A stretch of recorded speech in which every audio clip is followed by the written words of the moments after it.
Sound check. Isang mapagpalang umaga po sa bawat isa sa atin. Purihin ang pangalan ng Panginoon. And makulimlim ang umagang pinagkaloob sa atin ng Diyos. Nevertheless, ay patuloy tayong magpupuri at magpapasalamat sa Diyos na patuloy na tapat at bago tuwing umaga ang kanyang kahabagan sa atin. Again, hindi dahil maganda ang performance natin kahapon, hindi dahil karapat-dapat tayo today, because it is His mercy that is new every morning, and great is God's faithfulness. Kung humihinga tayo ngayon, ito'y rason para magbigay papuri sa ating Panginoon. Welcome po sa Sunday morning service. This is a Jesus Christ Baptist Church, and we thank God sa opportunity na meron tayo na magsama-sama upang luwalhatiin ng Diyos. This is the first part ng ating hong gawain ng our Sunday School. Welcome din ho sa ating mga kasama online. Tayo ho ay nagpapatuloy sa ating serye ng pag-aaral about worship. And malapit na tayong matapos, more or less 1 o 2 buwan na lang yung natitira sa lesson natin. That will be around 4 to maybe 6 lessons. And pag-pray ho natin, nag-iisipan ko pa ho yung mga susunod na paksa na atin hong magiging pag-aaral sa atin hong Sunday School. And ito yung ganda, kung sakali ho ngayon pa lamang ho namin kayo nakakasama sa pag-aaral, ay pwede niyong balikan sa online, doon sa ating Facebook page. Scroll down nyo lang, tansyahin nyo lang sa ngayon. This is lesson number 25, so divided by 4, so more than 5 months, 6 months na lesson, so pwede nyo tansyahin at pwede nyo balikan yung pinakasimula, and I hope na ito ho ay maging pagpapala ho sa bawat isa sa atin. So pag sa ating pagsisimula ng atin hong Sunday School, tayo ho ay magstayo, ilingan natin ang tagapagpaawit na tayo pangunahan sa isang awitin. Let's all stand up, please.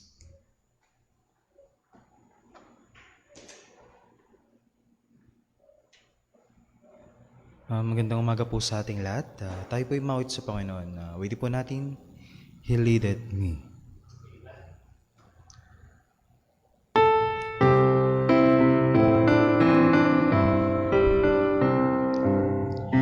He leaded me, oh blessed though, oh words with heavy comfort brought.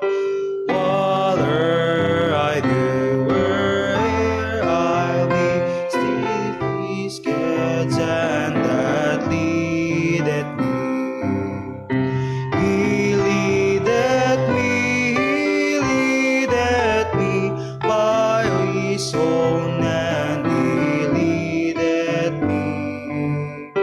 His faithful power I would be, for by His hand He leadeth me. Sometimes with scenes of deepest gloom, sometimes where Eden's powers loom. By waters calm, both troubled seas, this is and that leadeth me. He leadeth me by His own hand. He leadeth me. His faithful power I would be, for by His hand He leadeth me. Lord, I would clasp Thy hand in mine, nor ever move, nor repine. Content whatever that I see, since peace my God hath leadeth me. He leadeth me by His own hand. He leadeth me. His faithful power I would be, for by His hand He leadeth me. And when my task on earth is done, when by Thy grace the victory is won, in that good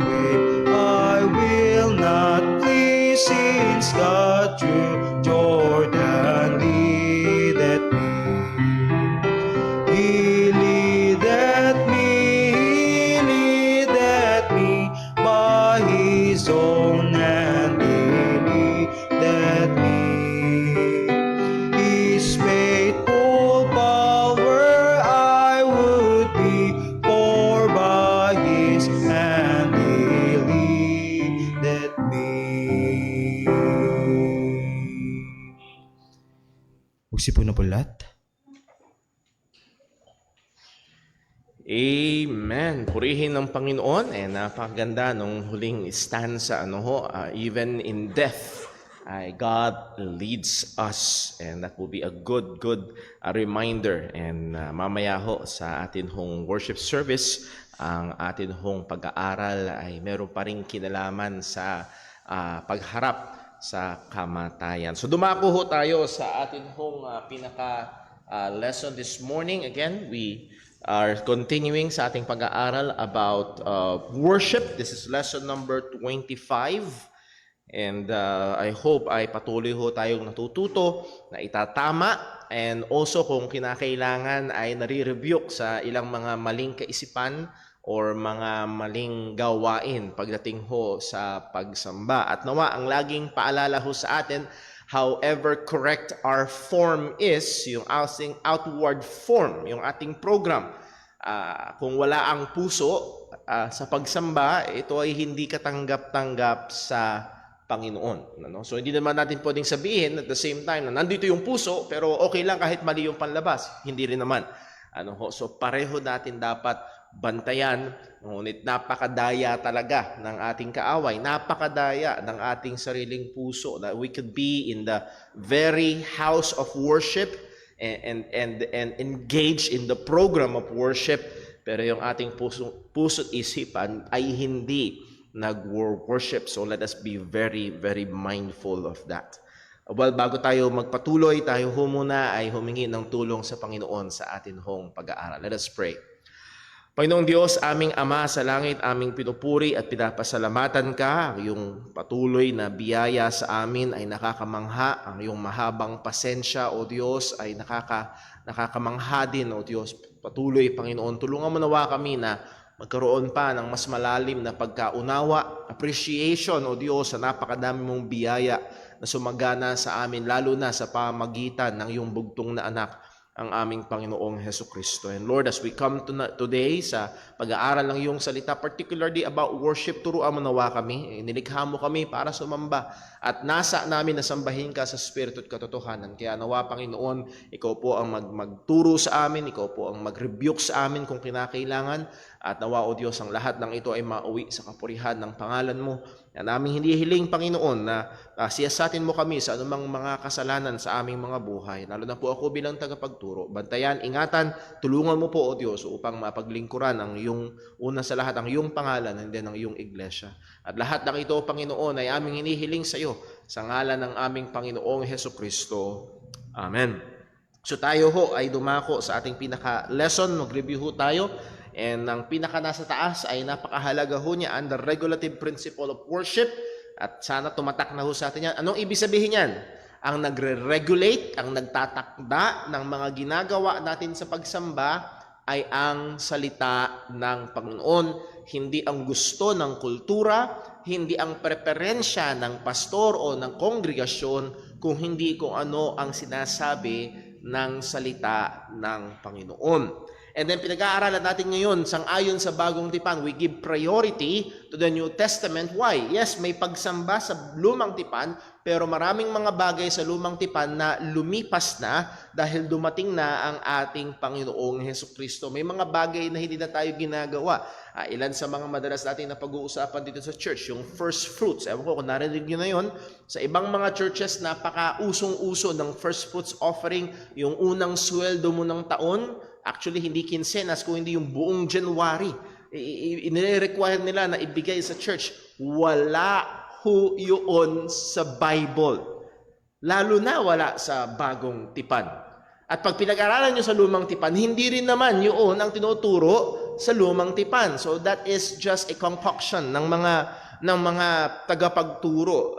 And sadly, ito ho ay kumakalat sa maraming mga churches. And even yung obligatory tithing, hindi obligasyon ng Kristiyano sa bagong tipan na ibigay ang ikasampung porsyento dahil lahat ng mga dahilan kaya ginagawa ito ay lumipas na.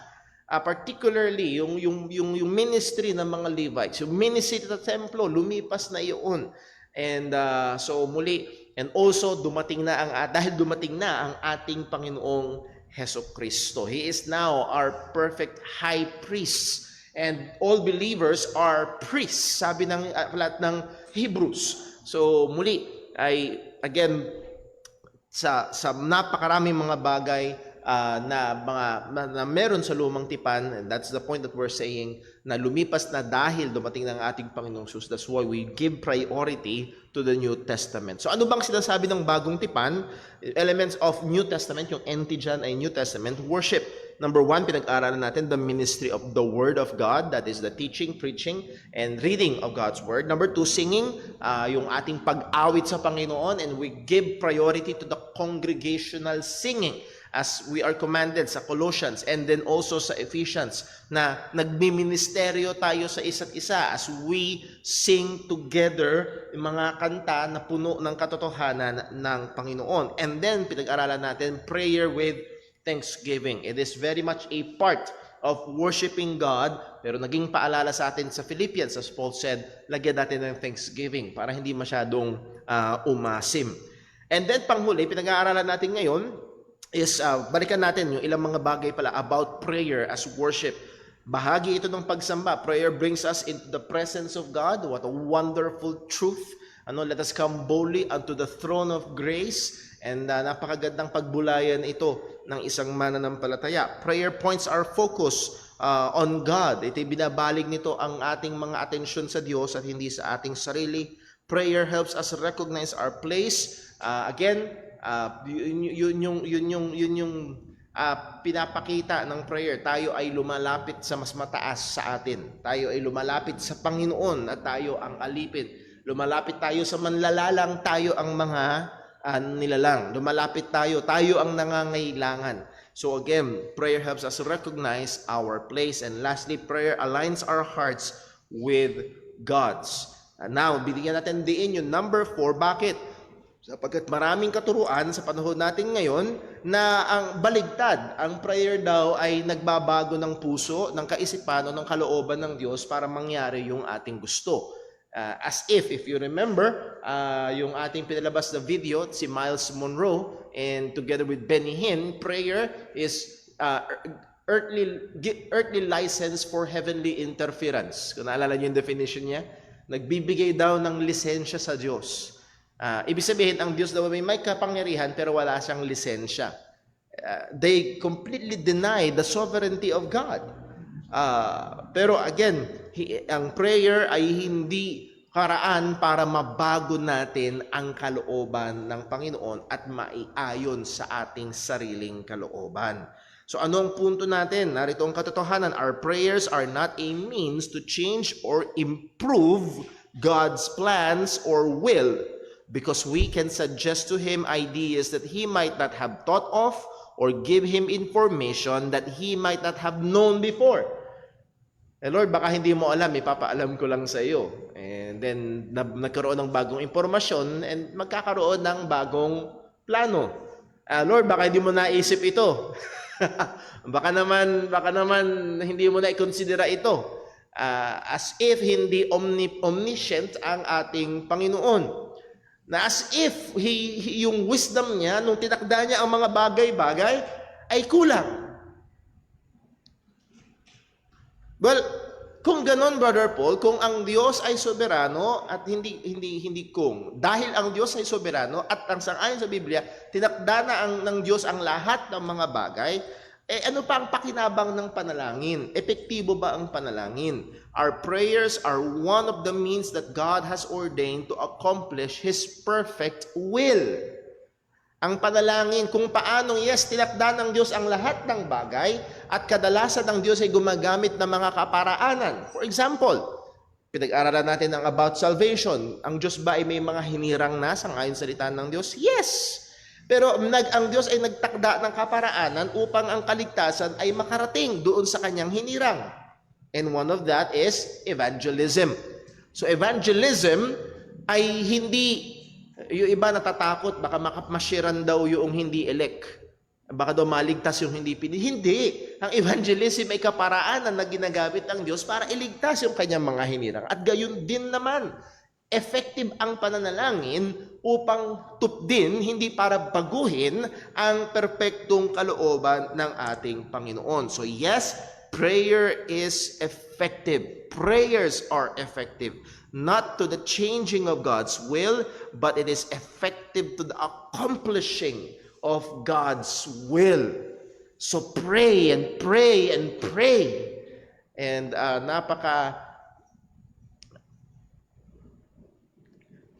for example, ano kaya kung malaman nyo na isang araw sa gabinete ng ating presidente ay meron palang isang tao doon na malakas ang impluwensya sa kanya na hindi naman nag-aral, kulang na kulang ang kaalaman, pero nakikinig sa kanya ang presidente para sa mga desisyon na gagawin niya sa bansa. Sino ang matutuwa o sino ang matatakot? Sino matutuwa? Sino may gusto nun? Wala. So again, could you just, I'm not belittling yung mga hindi nakapag-aral. Hindi yun ang ibig ko sabihin. But what I'm showing is, gaano nakakatakot kung ang kabuuan ng plano ng Diyos ay pwedeng maapektuhan ng panalangin ng isang hindi omniscient, hindi perfect, actually makasalanang tao. And gaano kadalas nag-e-edit ng kalooban niya ang Diyos kung ganun? Gaano karami ang nagpe-pray araw-araw? So muli, ito ay epektibo. Ang panalangin ay epektibo. Huwag nawang tayong manabang sa pananalangin. Again, lalo tayo dapat magsumigi sa panalangin. Why? Because we do have a sovereign God. At ginagamit niya ang ating mga panalangin upang ma-accomplish ang kanyang kalooban, hindi ang ating kalooban. And this is the confidence that we have in Him. Ito yung kumpiyansa natin, that we ask anything according to His will, He heareth us. Prayer with thanksgiving, Philippians 4 verse 6. So iiwan na natin yun. Dinidiinan ko lang sapagkat matindi, malalim ang ugat ng parang ang panalangin ay parang ito yung overall powerful. Yung power of prayer at madalas merong maling pananaw patungkol dito. Well, prayer with thanksgiving. Be careful or be not anxious for anything, but in everything by prayer and supplication with thanksgiving, let your requests be made known unto God. So napakaganda kapag ang ating mga pananalangin ay laging pinapalamanan ng mga pagpapasalamat sa Panginoon.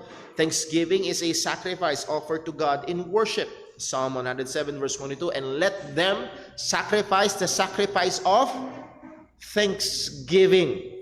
Mga kapatid, ang ating inaalay sa Diyos ay hindi lamang ang ating mga ari-arian o salapi. Ang ating inaalay sa Diyos, kalakip nawa, at dapat nito ay kasama ang ating pagpapasalamat sa Panginoon and declare His works with rejoicing. So muli, balik tayo sa elements ng New Testament worship. Ministry of the Word, singing. Meron tayong priority ng pagdating sa ministry of the word, meron tayong priority sa reading and lalo na sa preaching ng salita ng Diyos. Pagdating sa singing, ang priority natin ay congregation. Pagdating sa prayer, ito yung panalangin na sa context natin yung congregational prayer na merong pagpapasalamat. And then number 4, na dito tayo nagpapatuloy tayo sa pag-aaral, Lord willing matapos natin, the administration of the sacraments or ordinances. So, saan man tayo mapunta, may mga churches na gumagamit ng salitang sacraments, may mga churches din naman na gumagamit ng salitang ordinances. Pag nagbasa kayo ng mga dokumento, ang Westminster Confession ay ginagamit niya ay sacraments. Ang Baptist Confession of Faith ay ginagamit ay ordinances. So, it's pertaining to the same thing. Pero may mga nagsasabi na yung sa Baptist Confession of Faith, ginamit na lang word na ordinance para ihiwalay doon sa pamilyar na salita na ginagamit ng Roman Catholic Church. Okay? Kasi pag hindi, kahit tayo, siguro ngayon, pag ginamit yung salitang sacrament, meron pa rin isang konting pa rin side ng isip natin na bumabato doon sa mga dating paniniwala or kaugalian. So, more or less, malamang ang gagamitin natin doon sa lesson natin, ang madalas na gamit ay word na sacrament. Ang pinakatingin kong pinaka-wise na gamitin natin ay yung word na ordinance. What is a sacrament or an ordinance? And ito'y galing kay James Boyce. Number 1, the sacraments or ordinance are divine ordinances instituted by Christ Himself. Ito ay mga kautusan na inutos mismo ng ating Panginoong Hesukristo. Now, Brother Paul, maraming inutos ang ating Panginoong Hesukristo. Pero isa lamang ito sa mga basihan. So, inutos mismo ito ng ating Panginoong Jesus. The sacraments, number 2, are ordinances in which material elements are used as visible sign of God's blessing. Ayan. Ito yung nagbubukod tangi sa ordinance or sa sacrament. Merong ginagamit na material na bagay na nagsisilbing visible or nakikitang sign or simbolo, which is, pagdating sa baptism, yung water. Pagdating sa Lord's Supper, that's the bread and the wine or grape juice. So ito yung gumagamit ng mga simbolo. In the case of the sacrament, the sign is secondary, outward and visible. The reality is primary, inward and invisible. Ayan. Ito yung isang nagbubukod sa Kristiyanong pananaw. Bakit? Sa hindi Kristiyanong pananaw, seemingly may magic pagdating sa tubig. Okay? Seemingly may magic pagdating sa bread and sa wine. Na ang dating ay pag kumain ka ng bread, pag kumain ka ng wine, lalakas ka spiritually or mas banal ka na automatically. That is not the case. Yes, may punto, may gamit yung mga signs na yon, yung physical signs na yon, pero ang primary is inward and invisible. Hindi yung visible na nakikita. Ang kailangan natin pangunahing bigyan ng pansin ay yung sinisimbolo nito, hindi yung simbolo. Nakuha niyo ho? Okay? Parang sa wedding dito noong Lunes may kinasal. Yung singsing ay sumisimbolo. Pag nawala ba yung singsing, ay wala nang kasalang ito. Hindi. Sumisimbolo lang yun eh. Ang mas kailangang bigyang pansin ay yung buhay mag-asawa at hindi yung singsing. So muli, ay secondary lamang ang bagay na yon. Number 3, the sacraments are means of grace to the one who rightly partakes of them. Here is a very important thing. Yung mga sakramento na yun, ordinance, yung dalawa, are means of grace. Pag sinabing means, kaparaanan ng biyaya or daluyan ng biyaya. Muli, as we will see a little bit later, pagdating sa Roman Catholic Church, ito mismo ang biyaya. Okay?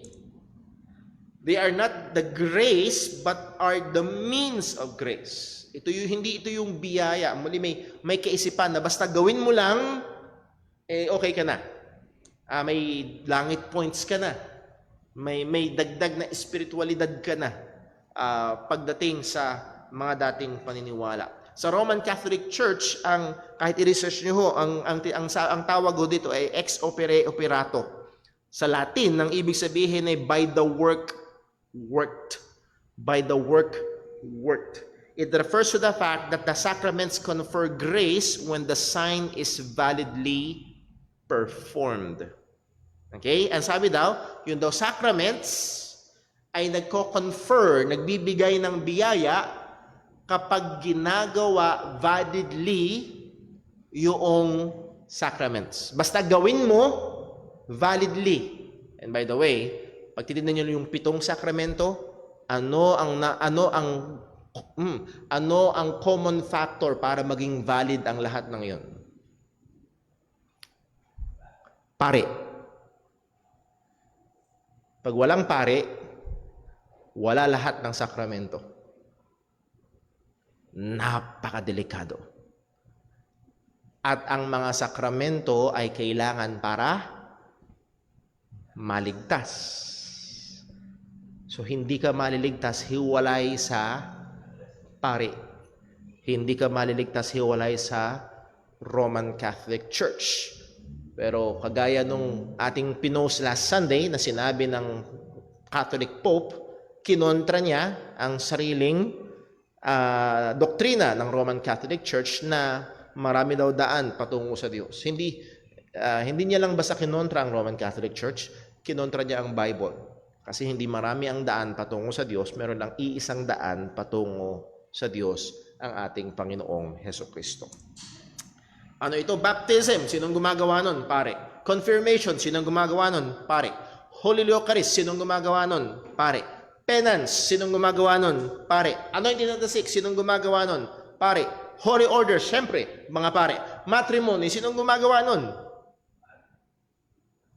Nakatali sa Roman Catholic Church, sa kaparian ng Roman Catholic Church, ang lahat ng sakramentong ito.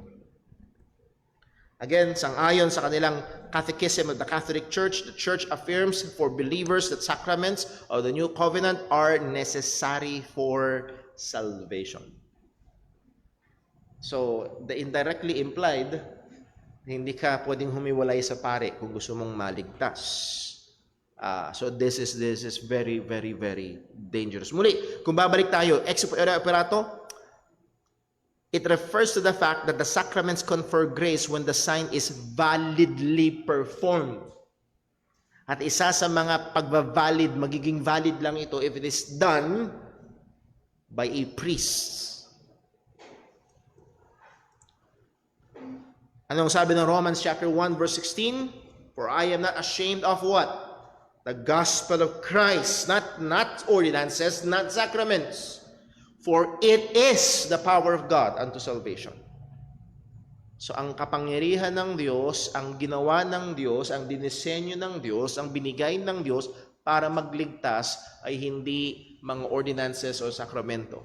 Walang iba kung hindi ang ebanghelyo ng ating Panginoong Hesukristo. To everyone that believeth, to the Jew first and also to the Greek. So anong biblical position? So sa Roman Catholic Church merong 7, sa biblical position meron lamang 2. That is baptism and the Lord's Supper. They are directly instituted by Christ as the head of the church. They are clear signs of the gospel. Again, pareho tumuturo sa ebanghelyo. Parehong sign na ito ay tumuturo kay Kristo. Baptism, tumuturo kay Kristo sa ginawa niya. Lord's Supper, tumuturo kay Kristo sa ginawa niyang pagliligtas.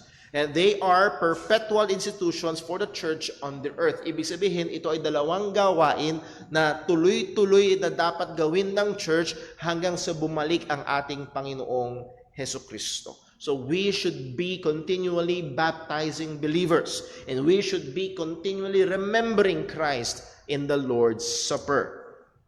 1689 Baptist Confession of 8, Article 28, Paragraph 1, ang sabi, baptism and the Lord's Supper are ordinances of positive and sovereign institution appointed by the Lord Jesus, the only lawgiver, to be continued in His church to the end of the world.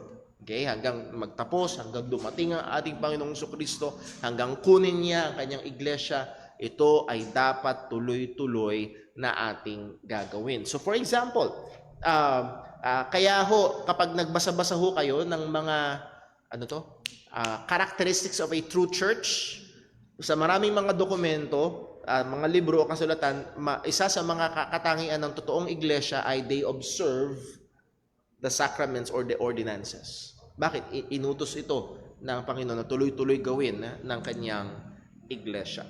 Now, pagdating sa hierarchy, how the word and sacraments or ordinances related, ano bang relasyon nito?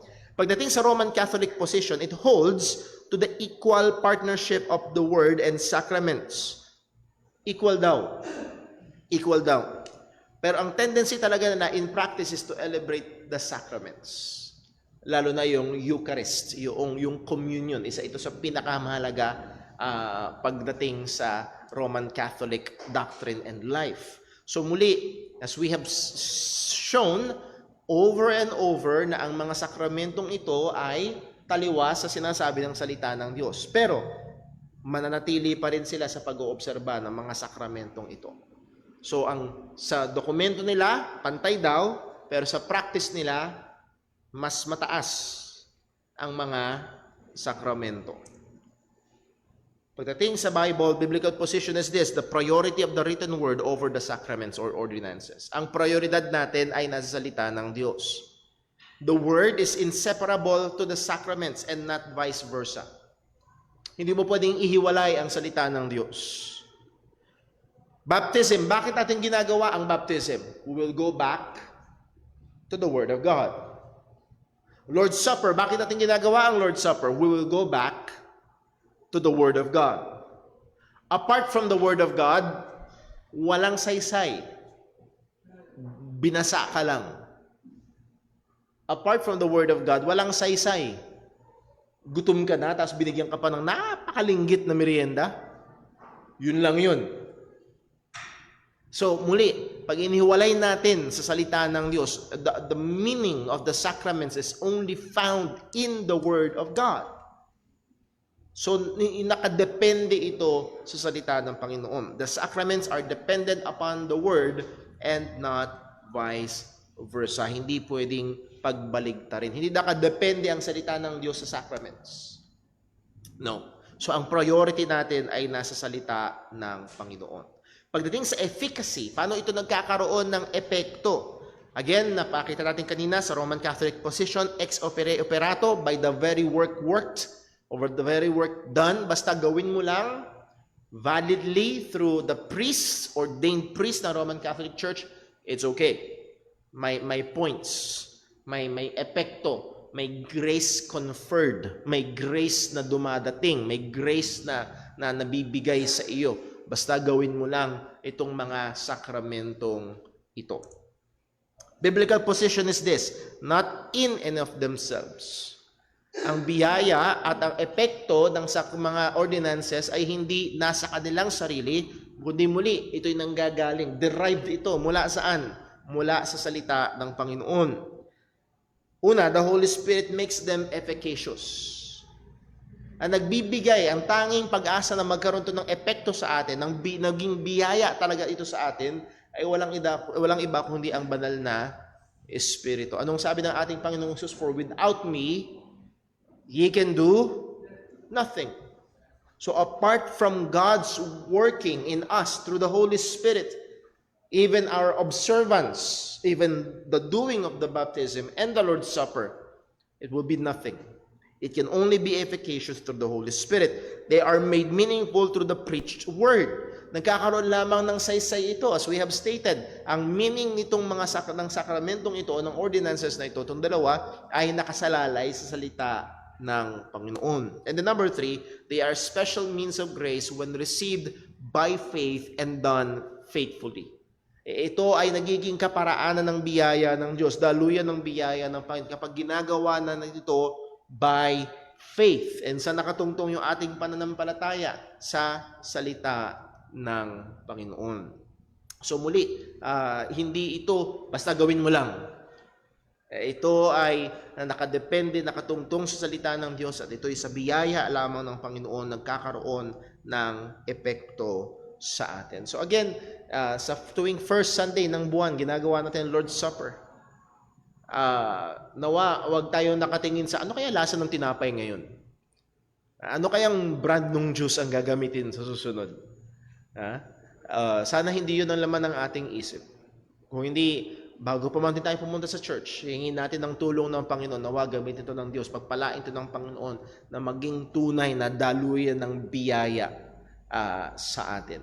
And I hope we are not theologically Baptist and functionally Roman Catholic.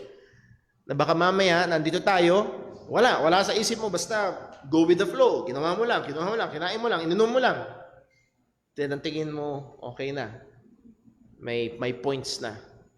May epekto na. That is not the case. Hindi ganun ang biblical na pag-oobserba ng banal na hapunan o ng Lord's Supper. Note, we must avoid two movements in the use of the sacraments or ordinances. Meron tayong dalawang bagay na dapat iwasan. Merong dalawang direksyon na pwedeng tunguhan pagdating sa ordinances. Number 1, sacramentalism. Kailangan nating iwasan na mahulog tayo dito. That the sacraments take effect without regard to the faith of the recipient. Muli, may epekto basta gawin mo lang. Basta pumila ka, nakatanggap ka, nung tinapay o nung ostya, may epekto, may points. Irregardless doon sa kalagayan noong tumatanggap. That is not the case. The priest administrator becomes the all-important validation. Muli, pag binasa niyo ang mga dokumento ng Roman Catholic Church, it's all tied dun sa priest. And the priest is tied to the religion. This fosters superstitious and false security. Okay? Again, kung kagaya ko kayo dati, pagtanggap mo ng ostya, pakiramdam mo may unseen force field ka. Pakiramdam mo may unseen halo ka, na banal ka na. Lalo na pag mahal na araw, tas nalagyan ka ng nung ash, nung abo. May abo yan. Para bang pag nakita ka nila, may abo sa parang may akala natin ay ganun ang dating. So superstitious. And it gives false security. Well, nag-ano naman ako, communion naman ako, tinanggap ko naman si Kristo. Pwede ito magbigay ng false security. Point, the elements are not transformed into anything, but point to the gospel of which they are a sign. Ang mga elemento ay hindi natatransform, ang mga elemento ay hindi yan parang gamot. Pag ininom mo yung, for example, ininom mo yung biogesic, ininom mo na yun. Nandun na sa'yo yun. Okay? Hindi porke tinanggap mo yung tinapay at ininom mo yung juice, ay doon na agad ang epekto. No. It points to the gospel. It only benefits us if it points us to the gospel. So, nawa ay tulungan tayo ng Diyos na magawa ito ng may kaseryosohan. And then, at the other side, so, yung tamang pag-oobserba ng Lord's Supper, pwede kang dumulas on one side to sacramentalism by just doing the things. On the other side, anti-ritualism, nang ibig sabihin naman that the sacraments have no essential place in New Testament free spirituality. Yung mga sign na yan, wala na yan. No, si Jesus mismo ang nag-institute nito at nagsabing gawin natin ito until He comes back. Sabi ni Edmund Clowney, the sacraments are reminders of the historical reality of Christ's redemption. So pag tuwing may ibabaptize, sana wag natin isipin, may mababasa na naman. Sana hindi ganun. Sana our minds goes back historically na meron talagang Jesus na namatay sa krus. At meron talagang Jesus na nabuhay muli. Na yun yung nagsisignify yun yung sinisignify nung baptism. They are signs but not mere signs. They are signs given the force of God's own promise, so that our participation in them is not an exercise in fantasy. Mga kapatid, hindi lamang to tradition. Hindi lamang ito isang araw nagtipon-tipon ng mga Baptist na pastor at anong pwede natin gawin sa church? No. Ito talaga ay inutos ng ating Panginoong Jesucristo at merong basehan ito sa kasaysayan. So kailangan nating alalahanin, So wag nawang mangyari na basta wag na lang nating gawin. So when we go to a church, Lord willing, for example, dumating ang time na kayo ay lumipat ng lugar at mahahanap kayo ng isang iglesia, isa ito sa kanyang kailangan bigyang pansin. How do they exercise or how do they practice the Lord's table or the ordinances na sinuro ng Panginoon? Church sacrament or ordinance, bigyan natin ng konting pansin. It will not be a whole study about baptism and the Lord's Supper. Wala tayong time para gawin yun, pero napag-aralan natin yun sa ibang mga panahon.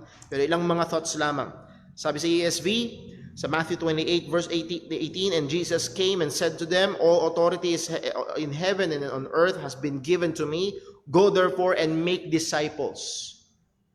Yun yung word dyan. Ang command ay isa lang, to make disciples. Kung gaya ng pag-aaral natin sa evangelism class, evangelism is only part. Isang bahagi lamang ito ng utos ni Kristo to make disciples. Ang goal ay hindi lang magbigay ng ticket patungo sa langit. Ang goal ay maging tagasunod sila ni Kristo. baptizing them in the name of the Father, of the Son, and the Holy Ghost, teaching them to observe all things whatsoever I have commanded you. And behold, I am with you always to the end of the world or the age. So muli, narito malinaw, ang pagbabautismo ay inutos ng ating Panginoong Hesukristo. With the very term, to baptize, baptizo, means to immerse or to dip. Inilulubog, isinusuwak. Ika nga, sa mga bumibili ng fishbowl, suwak mo dun sa sauce. Ilubog mo dun sa sauce. Ibabad mo dun. Or hindi ibabad. Hindi, marinade yun eh. I-submerge mo, ilubog mo. Yun ang ibig sabihin. So all throughout Christian history, Christian baptism at its most basic act is in the mode of immersing. Biblical baptism is not sprinkling. Biblical baptism is not pouring. So hindi winiwisikan, hindi binubuhusan sa ulo. Biblical baptism is immersing. Inilulubog. With the very word ng baptism, ang ibig sabihin ay lubog. The gospel that is behind the act is what distinguishes it from other acts of immersion. Okay? Ito yung kaya ito nagiging means of grace because there is the truth of the gospel behind the act. So muli, wag nating isipin na basta nilubog ka at meron ng pag-ahon mo, nagniningning ka na sa kabanalan. No. Yung sinisimbolo nito ay walang iba kundi ang ebanghelyo. Ito yung biyaya sa atin. Ito yung nagdi-distinguish from other acts of immersion. For example, sa outing natin, nag-swimming, nag-dive ka, na-immerse ka. Ano pagkakaiba doon sa baptism? O hindi yung pag-dive mo doon, hindi yun sumisimbolo sa gospel. So what distinguishes this na ginagawa natin sa biyaya ng Diyos, last outing natin, meron tayong mga kabataan na sumunod sa tubig ng bautismo. Pero what distinguishes that is it is a representative or a sign of the gospel. So summary patungkol sa baptism. Baptism is the initiating or covenanting ordinance of confessed discipleship. Ito yung pag-initiate, kumbaga sa malungkot na balita, pero pag sa mga ano to? Yung mga may initiation, ano tawag doon? Mga fraternity. May initiation, kailangan mo dumaan doon para makapasok ka. At ganoon din, yung confessed discipleship, kung nagpapakilala kang tagasunod ni Kristo, ang pagpasok doon, ay ang pagsunod sa tubig ng bautismo. Christ commanded the work of believers' baptism. Naging particular tayo dito. Christ commanded the work of believers' baptism. That's why we do not believe and we do not practice pedo baptism. Kaisa natin ang mga Presbyterian pagdating sa gospel, purihin ng Panginoon pagdating sa bagay na when it comes to pedo baptism or baby baptism, we separate ways from them. Dahil malinaw sa salita ng Diyos that it is believers' baptism. Ang mga sumusunod lamang sa tubig ng bautismo ay ang mga sumasampalataya sa Ebanghelyo. The efficacy of baptism is oriented to the reality of faith in the gospel. May epekto lamang ang bautismo kung totoo kang mananampalataya ng Ebanghelyo. Kung di ka totoong mananampalataya ng Ebanghelyo, ano nangyari sa'yo? Nabasa ka lang. Kagaya nangyari kay Brother Paul, nung 12 years old, 13 years old, nabasa lang ako. Well, yung nanay tatay ko, sumunod sa tubig ng bautismo. Yung ate kuya ko, babautismo. Hindi ako rin. Tinanong ako, pag namatay ka, saan ka pupunta? Sabi nila sa langit, di ako rin. Sabi nila, magabisado daw ako ng verse, kinabisado ko John 3:16, nirecite ko. Nilubog ako sa tubig. Ligtas ba ako nun? Hindi. Ano nangyari sa akin nun? Nabasa. Again, ang nagbibigay puwersa dito ay ang realidad ng pananampalataya sa tunay na Ebanghelyo. Doon lamang may meaning. Doon lamang ito may meaning. Baptism identifies the disciple with Christ and His saving death, resurrection. Ina-identify ka with Christ. Again, namatay kasama ni Kristo. At ngayon mabubuhay ng bagong buhay para kay Kristo. It identifies. That's why, pagdating sa mga counseling, pagdating sa mga panahon na kailangang i-rebuke ang ilang mga mananampalataya, isa ito sa approach ko sa mga kausap. And maaaring nyo rin gamitin. For example, meron tayong kapatid sa Panginoon na nabubuhay ng hindi tama. Isa sa mga kapatid, di ba nagpabaptize ka? Di ba nagpapakilala ka at sa pamamagitan ng bautismo yun, nagpapakilala kang ikaw ay tagasunod ni Kristo? Kapatid, pero yung buhay mo, nagpakilala kang mananampalataya eh. Nagpakilala kang kay Kristo. Yung ginagawa mo, yung kaisipan mo, yung paniniwala mo, isa yun sa gandang paalala o hamon, lalo na sa mga susunod na bautismo. Again, baptism identifies the disciple with Christ and His saving death, resurrection. And lastly, baptized believers are expected to join themselves to the church faithfully. Inaasahan. Again, sabi nung isang libro, it is assumed that all Christians are baptized. And it's also assumed that all Christians that are baptized are joined to a church. Yun ang assumption ng bagong tipan. Yung karamihan ng mga sulat ni Pablo ay sulat sa mga churches.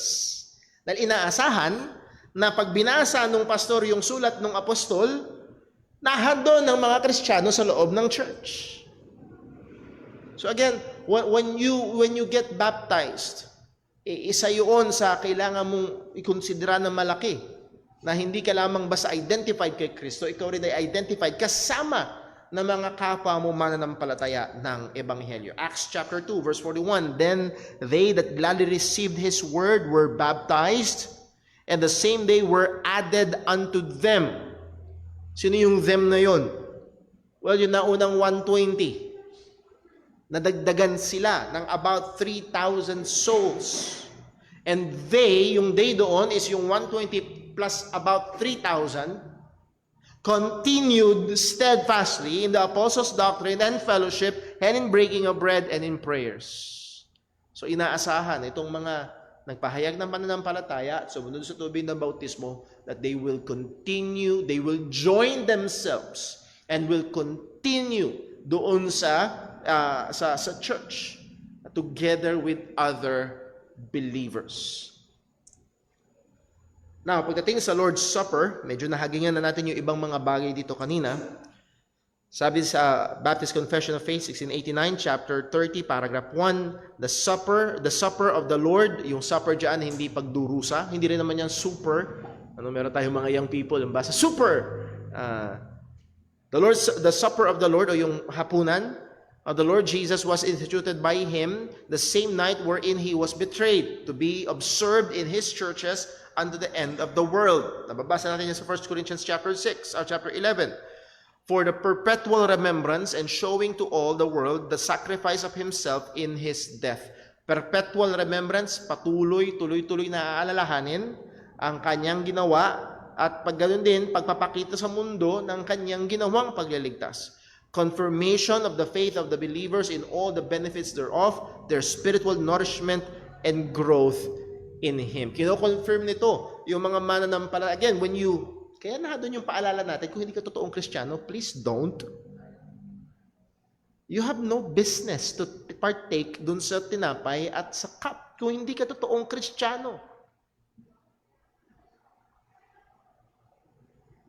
So again, it's a confirmation the faith of believers in all the benefits thereof. When you partake of that, sinasabi mo, ako ay nananampalataya sa Ebanghelyo ni Kristo na ito ang nagligtas sa akin. There's spiritual nourishment and growth in Him. Why? Because it points us to Christ, not because may magic doon sa mga elemento. Ang background ng Lord's Supper is walang iba kundi ang Passover meal. Kung nitong tatlong araw, ang story namin sa mga bata ay yung nilabas ni Moses ang Israel sa Egypt. And ang kahuli-hulihan doon ay doon sa mga plagues is yung angel of death. At pag tinanong niyo si Timmy, anong dapat gawin ng mga Israelites para hindi sila puntahan ng angel of death, sasabihin niya sa inyo ay kailangan nila magpahid ng dugo doon sa door.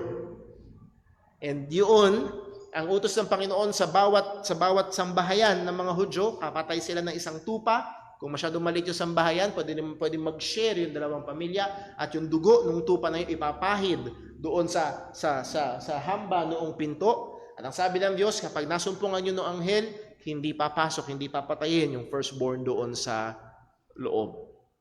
So again, yun ay sumisimbolo sa isang araw yung kordero ng Diyos na magtitigis ng kanyang dugo upang ang parusa ng Diyos ay lumagpas sa atin. And yung tupa na yon lulutuin at pagsasaluhan ng buong pamilya. Kaya meron tinatawag na Passover meal. Yun ay kine-commemorate, inaalala nila, ginagawa nila taon-taon yung Passover meal. The Passover meal was to be a continual reminder of the great salvation that God brought to His covenant people. And guess what? Hindi aksidente na nung time na in-institute ng ating Panginoong Hesus ang Lord's Supper, kailan ito? During the time of the Passover. At kailan nangyari na dumanak ang dugo ng ating Panginoong Hesus? During that time also. So muli, ito'y nung lumang tipan pa man, meron ng larawan nito. As we have studied, these are shadows, mga anino na dumating ang sinisimbolo nito. In-institute ito ng ating Panginoong Hesus, Matthew 26:26. And as they were eating, Jesus took bread and they were eating the Passover meal. Jesus took bread and blessed it and break it and gave it to the disciples and said, "Take, eat, this is my body." Again, wala tayong time para pag-aralan yung kabuuan nito. Pero gusto ko lang sana makita nyo yung transition na ginawa ni Jesus. Ang Passover meal ay supposed to be, dadalhin yung mga Hudyo at aalalahanin nila yung ginawa ng Panginoon doon sa Egypt. At this point of time, ang sabi ni Jesus, wala na yun. This is my body. Ako na ang aalalahanin niyo kapag ginawa niyo ito. So, mayroon na tong transition. This is my body. Take, eat. Verse 27, and he took a cup and gave thanks and gave it unto them, saying, Drink ye all of it, for this is my blood of the New Testament, which is shed for many for the remission of sins. So, nandun yung pag-transition mula sa pag-alaala nila doon sa shadow. Sa ngayon, tayo tumitingin doon sa dumating na ating Panginoong Hesukristo. Observance accounts, napakadami, pero tingnan lang natin, as nabasa natin kanina sa Acts chapter 2, verse 42, and they continued steadfastly in the apostles' doctrine and fellowship and in breaking of bread. So doon sa New Testament, madalas, pag sinasabing breaking of bread, it echoes itong gawain ng ginawa ng ating Panginoong Hesus, yung Lord's Supper. Acts 20, verse 7, and upon the first day of the week, when the disciples came together to break bread, Paul preached unto them, ready to depart on the morrow, and continued his speech until midnight. The expression breaking of bread is clear echo of the Lord's Supper. And it's linked with other church regular activities. Kung naalala niyo sa Acts chapter 2, prayer, fellowship, apostles' doctrine, nakakabit itong breaking of, this should be a regular activity ng church. It is part of the worship assembly where the word of God is preached. Sa Acts chapter 20, binasa natin, during the first day of the week, that's a Sunday, sa pagtitipon ng mga mananampalataya to break bread, Paul preached. Meron silang guest speaker noong time na yon. Walang iba kundi si Apostol Pablo. And so that's in the context of the worship service, and they broke bread. They did the Lord's Supper. Now, benefits of the observance of the Lord's Supper. Karamihan nito ay galing kay isang article ni John MacArthur. Ano yung mga benefits? Number 1, it commemorates Jesus' substitutionary sacrifice, symbolized by the elements of the bread and the cup. Kine-commemorate, inaalaala nito yung ginawa ng ating Panginoong Hesukristo. Kaya ganung napakahalaga. Naalala ko nung kasal namin ni Sister Jonah, Ang message ng Ate Kuho sa amin, kapag may problema na, kapag mahirap, kapag mabigat, alalahanin niyo yung araw na to. At yun din naman yung sinabi ni Sister Jonah doon sa kanyang kapatid, si Claire at si Chad. Dadaan kayo sa pagsubok, alalahanin niyo ang araw. Napakahalaga na yung pag-alaala. At ganun din, kapag dumaraan tayo sa mga problema, kapag dumaraan tayo sa tukso, kapag humaharap tayo sa maraming mga hamon, alalahanin natin. At kaya napakaganda at napakasarap, napakahalaga sa Kristiyano when we do the Lord's Supper, naaalaala natin. Meron tumubo sa atin, may nagmamay-ari sa atin, may nagbayad ng mga kasalanan natin. Again, yung kantang It is well with my soul, pag wala na, nag-give way na ang maraming mga bagay, let this blessed assurance control that Christ has regarded my helpless estate and gave himself for my soul. So napakagandang bagay ng Lord's Supper. Reminds believers of the historical truths of the gospel, including Christ's incarnation, death, resurrection, and ascension. Pinapaalala sa atin ito ang mga makasaysayang katotohanan ng Ebanghelyo na si Jesus ay nagkatawang tao, na si Jesus ay namatay, na si Jesus ay muling nabuhay, at si Jesus ay umakyat sa langit. Number 3, it prompts us to repent of any known sin. Kaya nga ang Lord's Supper ay napaka-healthy. As we have said noong nakaraan, Lord's Supper can be dangerous to your health, literally. Hindi basta-basta. Hindi option sa Kristiyanong hindi mag-take ng Lord's Supper. Hindi, ito'y utos ng Panginoon. Pero itutulak ka nito so let everyone examine himself. Nasuriin natin yung ating mga sarili. Number 4, it causes believers to rejoice in their redemption from sin and in their saving union with Christ. Again, anong sinisimbolo nun? That you are a partaker. Yes, na ikaw nga, as Christ said, I am the living bread. Yung kakain sa akin ay hindi mamamatay. Yes, I am a partaker of that bread. Ito'y magdudulot sa atin ng kagalakan, na paalala sa atin na tayo ngayon tinubos sa ating mga kasalanan at tayo nga ay kaisa kay Kristo. It motivates believers to continue walking in love, loving obedience to the Lord. Ito'y nagtutulak sa mga again, napaalalahanan ka ng ginawa ni Kristo. Napaalalahanan ka ng pagtubos niya sa iyo.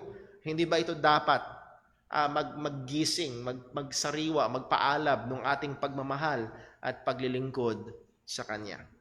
And lastly, reminds us to hope in Christ's imminent return. Again, kailan matatapos ang pag-oobserba ng church sa Lord's Supper?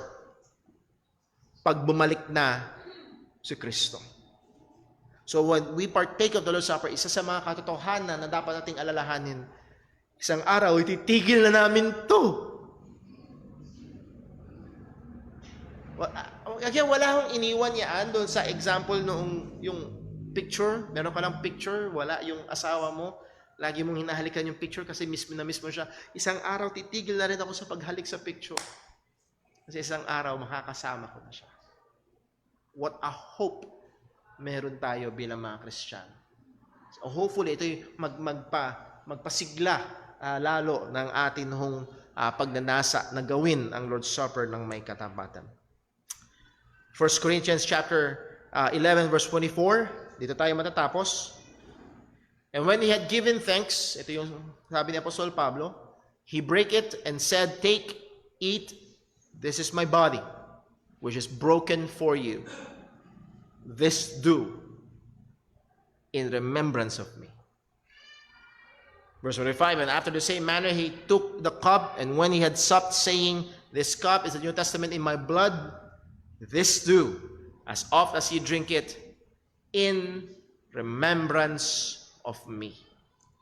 Ang punto ito, the real benefit of the ordinance of the Lord's Supper is in the remembrance of Christ.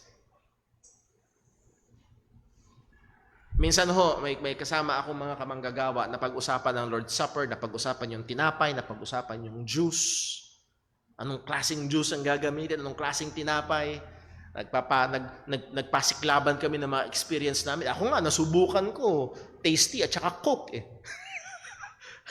Ang inihanda, tasty at saka Coke. Iba, may Skyflakes doon, may Zesto, may Tang, kung ano-ano pa, so on and so forth. Meron daw a church sa bundok, wala silang tinapay. Meron sila ay kamote. So gumawa sila ng kamote something. Paano daw? So pag-usapan. Sa bandang dulo, I made a comment. Okay, nag-research ka anong klaseng tinapay ang ginagawa ng mga Hudyo nung Passover. At maaaring nagpaturo ka pa sa isang Hudyo kung paano gawin yung tinapay na yon. At nagawa mo perfectly. Nag-research ka anong klaseng juice at talagang gusto mong puro, bumibili ka ng kilo-kilong ubas, bine-blender nyo sa church tuwing Lord's Supper. So talagang sakto yung tinapay, sakto yung juice, ginagawa nyo ng as close as possible. Pero kung hindi mo inaalaala si Kristo, walang kwenta. So we can be doing the Lord's Supper perfectly, but not doing it actually. Isang tamang paggawa nito ay ang pag-alaala sa ating Panginoong Hesukristo. At ito yung magbabantay sa atin na hindi tayo dumula sa sacramentalism. Na basta magawa lang, okay na. Basta maidaos lang, may points na. No. This do in remembrance of me. Nawa, tulungan tayo ng Panginoon na magawa ito ng may katapatan. With that, meron ho bang may tanong? Question po?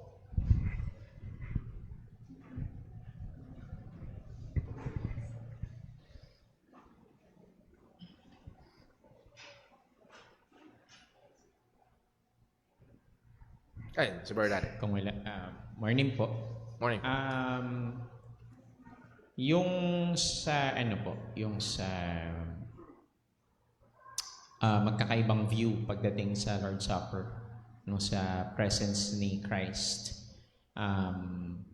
Yung hindi ko na lang po gagamitin yung mga theological terms, pero sa Catholic view is nandun literally yung presence ni Christ sa elements. Ang usual na Baptist view, yung kay Zwingli, I think, yung ay nasa church, yung presence ni Christ. Kaya yung kumbaga more on remembrance lang talaga. Pero yung Reformed view ay nandun spiritually yung presence ni Christ dun sa elements. Ano po yung view ninyo dun sa mga yun? I would lean more doon sa Zwinglian because yung diin mismo ng passage na last nating binasa, this do in remembrance of me. And in a sense, pwede nating sabihin, for example, meron tayong mga mahal sa buhay na wala na quote and unquote, kasama pa rin natin siya. How? Sa ating mga alaala, when we remember them, in a sense, ay naalala natin sila, parang in a sense, kasama natin sila. So, gusto ko lang hong ingatan na seemingly parang magkakaroon ng magical, spiritual thing doon sa element. So yes, nahandun ang presensya ni Kristo sa kasama ng mga Kristiyano, but it is more vividly, mas nagigiitong, kumbaga, mas nagigiitong even as much as tangible. Dahil hawak mo yung tinapay, hawak mo yung juice. So, andun yung presensya ni Kristo. Pero muli, ang main point nito is, sabi mismo ni Jesus, this do in remembrance of me. And ayokong, baka mamaya dumulas tayo na magkaroon tayo ng parang misteryosong kaisipan na there's something in that element itself. No. Pero, ang gusto ko makita ho natin, maalala natin, when we do the Lord's table, okay? It's a very special event na masasabi natin na yes, when we worship, nandito ang presensya ng Kagaya ho nung may nagtanong sa atin minsan dito sa church, ang Diyos ay present everywhere. Yes, He is omnipresent. Pero meron siyang espesyal na presensya sa mga Kristiyano nakatahan ng banal na Espiritu. But at the same time, meron ding espesyal na presensya sa natitipong iglesia. I am in the midst of them. Nakuha niyo? But at the same time, meron ding presensya ang ating Panginoon as we do the Lord's table. Again, it's almost, wag lang tayong dudulas doon sa spiritualism and sacramentalism. It's tangible in that sense. Nawa makatulong sa atin yon in remembering the Lord Jesus Christ. So thank you po. Meron pa ho ba? Si Brother Justin. Bro. Apo. Good morning po. Nung parang nabanggit niyo po na leaning tayo sa weekly Lord Supper, tama? Saan po? Weekly Lord Supper. Baga, leaning po ba tayo doon as a church? Isa ho yun sa bagay na honestly pinakukuluan ko sa isip ko. Okay? Na walang particular na sabi sa Biblia kung gaano kadalas ito gagawin. So yes, may mga churches na ginagawa ito once a year, may mga churches na ginagawa ito twice a year. I know of a church na ginagawa ito pag naisipan ng pastor. Depende, 3 times, 4 times, 5 times a year, pero pag naisipan ng pastor. Pero kadalasan at ang historically maraming mga churches ang gumagawa ng once a month at isa sa mga pangunahing binibigay nilang dahilan is para bantayan ito. Sapagkat ang pag ginagawa ito ng may kadalasan ay pwede itong mahulog sa kawalan ng kasaysayan, nagiging familiarity breeds contempt, ika nga. Nevertheless, personally, as we have read kanina sa Acts 20, ay seemingly ang bagay na ito ay ginagawa weekly. So, isa yon sa ginagawa. Ang church natin, nanggaling tayo sa 4 times a year, nanggaling tayo sa 3 times a year, ginawa natin 4 times a year, and then naging 6 times a year. Ngayon, ginagawa natin 12 times a year. So, ilan yun sa mga bagay na pinag-iisipan kung ano ang magiging. Follow up?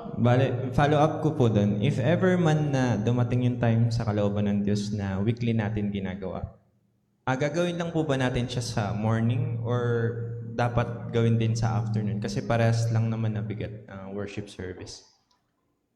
Well, supposed to be present ang lahat ng Kristiyano sa parehas na worship service. So, that's why we give priority sa morning sapagkat mas present ang mas marami sa morning, and then ina-assume natin na dapat ang mga Kristiyano they make all effort to be present in every service. So kaya ang prioridad natin ay nilalagay natin sa morning worship service. Hindi na ito inuulit sa hapon. Thank you po sa mga very practical na question. Meron pa ho ba? Brother Jerome? Brother Jerome po.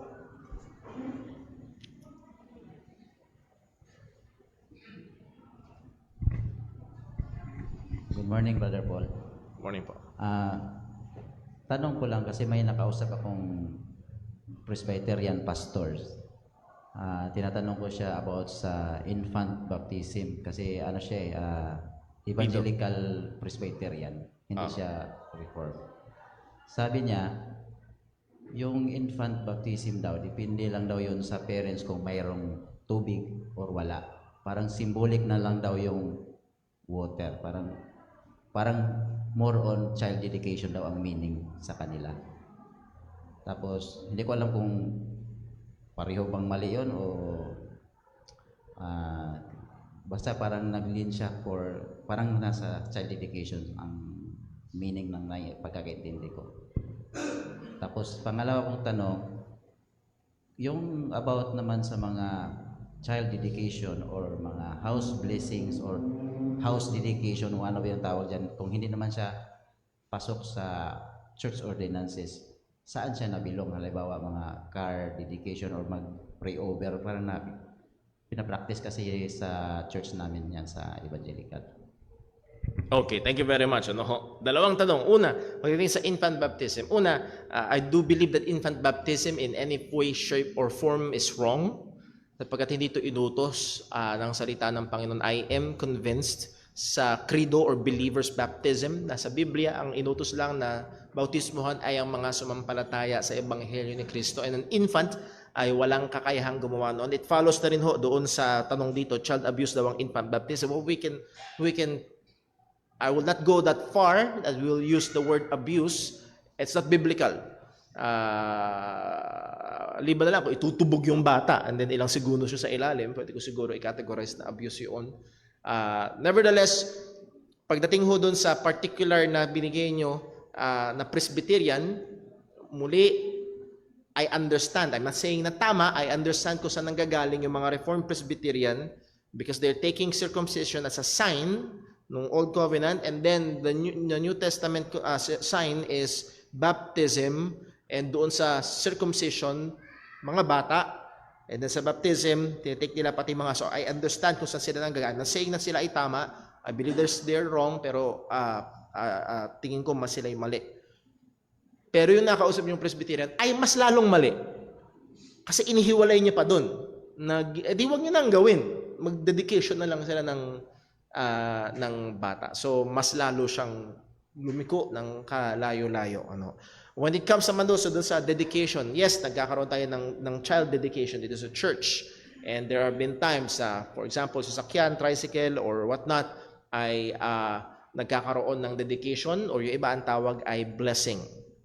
Ang gusto ko maalala ho natin, mga kapatid, tumatak sa isip natin, huwag niyo isipin na para itong magic. Na basta pinag-pray, hindi na maa-aksidente. Tatakbo ka ngayon ng 140 sa NLEX. Dinedicate naman may protection ni Lord. No. No. Ang dedication is more on, number one, recognition. Ito'y galing sa Panginoon. Number two, it is submission. Ito ay para sa Panginoon. At igagamitin para sa kaluwalhatian ng Panginoon. So yun yung dalawang bagay. So hindi ito magic na parang walang winisik si Brother Paul sa bahay, pero parang anti-evil spirits. No. So yun ang gusto kong alisin natin, itong mystical na kaisipan sa mga dedication. As we have been always saying, walang magic na nangyayari sa mga bata pag dinedicate sila sa Panginoon. Okay? This is a public na paghayag ng mga magulang na kinikilala nila ito'y galing sa Diyos at sila'y nangangako na palalakihin ng batang ito sangayon sa gabay at katuruan ng Panginoon. That is dedication. Now, tama yung sinabi ni Brother Jerome, this is not an ordinance. Hindi ito inutos ng Panginoon sa church. Wala tayong makikita sa Bible, particularly mga sasakyan, bahay, and so on. But we give thanks to God. Yun lang naman yung punto doon. But to ascribe to it mystical, magical meaning, no. Ito lang ay pagsa-celebrate, pagre-rejoice kasama ng mga kapatid, kung pinagpala sila ng Panginoon ng bahay, sasakyan, or what, pagkilala sa Diyos na nagbigay nito, pero hindi ito nagbibigay ng magical force field doon sa anumang bagay o tao na yon. And that is why, kung napansin nyo, we made the conscious move na ang dedication, child dedication, ay ginagawa natin after ng worship service. Hindi siya bahagi ng ating pagsamba. Okay? Brother Paul, hindi ko pa na-dedicate yung anak ko. Huwag kang mag-alala. Same hindi ibig sabihin na mas malapit sa impyerno yung bata. Okay? Biyaya pa rin ng Diyos ang pag-asa ng bata. So again, wag mawala nawa yung hindi rin naman batas na kasalanan mo, Brother Paul, pag hindi ko po didedicate yung sasakyan namin, yung bahay namin, yung anak ko. Again, walang utos. But I hope you're thankful. I hope you recognize God's blessing na ito'y galing sa Panginoon. And I hope you're set na ito'y gagamitin mo para sa kaluwalhatian ng Diyos, na yung bata ay palalakihin mo sa gabay ng Panginoon. Nakuha niyo ho ba? So, ang gusto ko lang hong alisin ay yung parang mystical, spiritual na magic na nangyayari kapag merong mga ganitong gawain. So hindi natin ini-impose na dapat gawin. Ay, dapat i-dedicate mo yan. Saan? Wala. Walang... pwede bang mangyari na nung binili yung sasakyan na yun, nagpasalamat siya sa Diyos at sinabi niya, Lord, gagamitin namin to para sa'yo? That's in and of themselves ay dedication. Okay, so ayokong ding gawin tong parang tradisyon na magiging dahil nasimulan lang gawin. So, kung mayroong magre-request, why not? Kagaya ng bagong bukas na salon. Sa lahat na magpapasalon, may salon, ang Tres Bonitas. Nagpunta kami doon, nagkaroon ng konting Bible study, at pinag-pray. Walang, biglang 300,000 agad sa unang linggo. Hindi ganun. Ang tingin nyo kay Brother Paul, pangpaswerte. Walang ganun. Hindi ho ganun. Pero inihingi ang pagpapala ng Diyos, kinikilala ang pagpapala ng Diyos, at ito'y kinikilala at gagamitin para sa Panginoon. So, yun yung dedication. Kung wala na ho, dako ho, siguro dito lang muna sa, mabigyan ko ng panahon itong tinext ni Brother Boy. Ang mga sadyang kumukontra sa God's truth, acceptable ba sa Diyos ang kanilang worship? Again, I would say it depends. Kung babalik tayo sa Revelation chapter 2, Revelation chapter 3, ang mga churches, halos lahat doon, 5 out of 7 ay may mga problema, pero at the same time, kinocommend pa rin ng Panginoon yung mga tamang ginagawa nila. Okay? So, kinikilala pa rin ng Diyos yung mga tamang ginagawa nila, pero may mga bagay na mali na kailangan nilang pagsisihan. Now, depende kung ang wrong doctrine na ay nasa gospel issue na. Kung ang gospel na ang issue, for example, wala talaga sa church na yun ang gospel. Okay? Christian, Bible, church. Yun ang pangalan nila. Pero wala ang gospel. No. Wala, hindi katanggap-tanggap dahil again ang ating worship is only acceptable to God through the Lord Jesus Christ. Number next, dididig ba ng Diyos ang prayers ng unbelievers? Muli, ang tanging paraan para makalapit tayo sa Panginoon ay walang iba kundi ang ating Panginoong Hesukristo. So we can say na ang mga unbelievers ay hindi particularly dinidinig ng Panginoon, but we cannot be dogmatic